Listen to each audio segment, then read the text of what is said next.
Jeanette's prepared a short statement she's going to read to you today. We have not had a lot of time to review all the information, and so she's got a prepared statement. She's not going to be doing any Q&A today, but she will be back here tomorrow to answer any questions and give you the time that you need. So again, thank you so much for being here, and we'll go ahead and let her do her statement. Thank you. The news conference held earlier today in Bend, Oregon, to release the report of the investigation regarding my husband's death was to be expected. No surprises. The purpose of that announcement was for the state and federal agencies to continue to lay the foundation for their legal case. However, they have brought forward selective evidence. As in all such situations, there is another side to the story. We will provide a more thorough analysis of a follow-up news conference tomorrow, and we'll be taking questions at that time. According to an AP wire from Portland, Oregon, officials investigating the death of Robert Lavoy Finicum are ready to release results of the fatal shooting during a January 26 traffic stop while trying to arrest the rancher and others involved in the takeover of an Oregon wildlife refuge. However, the FBI video shows this was not a typical traffic stop. It was an ambush involving a roadblock on a blind curve along a lonely stretch of highway, a dead man's blockade, a kill stop, which is illegal. The AP continues. The FBI said Finicum was shot after reaching for a gun. We reject that statement. The FBI's aerial video was of poor quality, edited, and provided no audio. Our family asserts that he was shot with both hands up, and he was not reaching for anything at the time of the first shot. He was walking with his hands in the air, a symbol of surrender. When he reached down to his left, he was reaching to the pain of having been shot.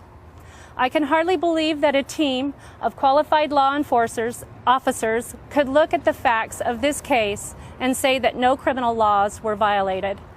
How could they have reached this decision in the face of evidence that clearly shows intent to kill my husband? We have talked with an independent investigator who has stated that the video provides a setup assassination. Many people, including my lawyers, have tried to prepare me for this. Be strong. Accept this with peace. But I do not think anything could prepare me to accept what is so clearly a finding that challenges the Constitution my husband died defending. I know that under the Constitution, the men who shot my husband to death while he was surrendering are entitled to due process of law, but they are not entitled to walk free and not have to face the same legal process that is a barrier to you or to me. They shot my husband. They left him lying in a snowbank with no medical assistance, no charges, no arrangements, no preliminary hearing, no indictment, no trial by a jury. And should they just walk free? It's just not right. The consolation I have had from thousands of Americans that have seen and know the truth, and I believe that, as I do, that my husband was murdered intentionally and deliberately and with malice. My lawyer has assured me that we will seek justice in a different court under different circumstances, and I look forward to the day when these men do face a jury that is unbiased enough to return a fair verdict. After the funeral, rallies spontaneously began to organize in many states. The organizers counted possibly as many as 1,000 rallies took place throughout the country in every state but Rhode Island. It has been asked how this movement got such momentum so quickly.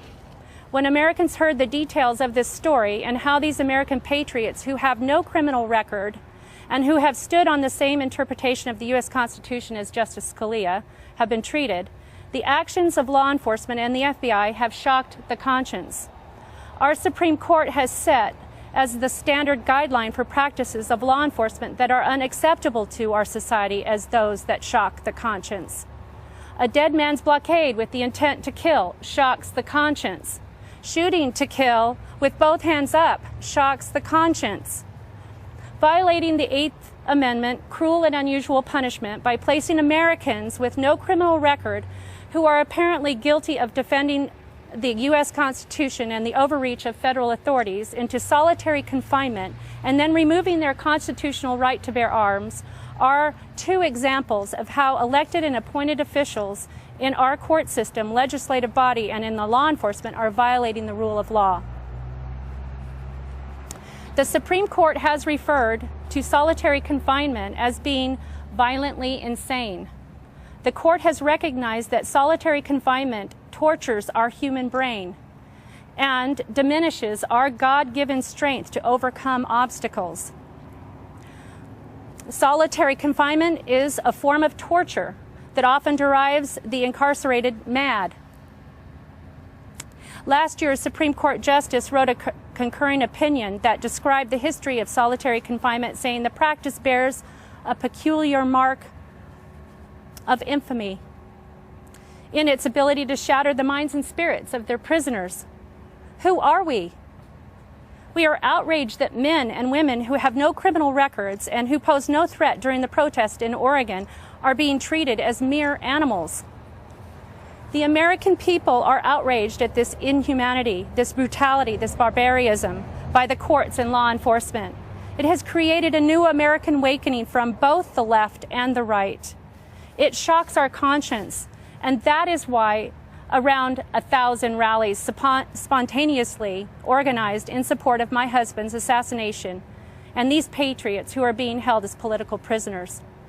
Again, my lawyer has assured me that we will seek justice in a different court under different circumstances. And we will be commenting on the FBI and the Deschamps County press release tomorrow after we review their findings. Thank you so very much for coming. Thank you. So what are the plans for tomorrow?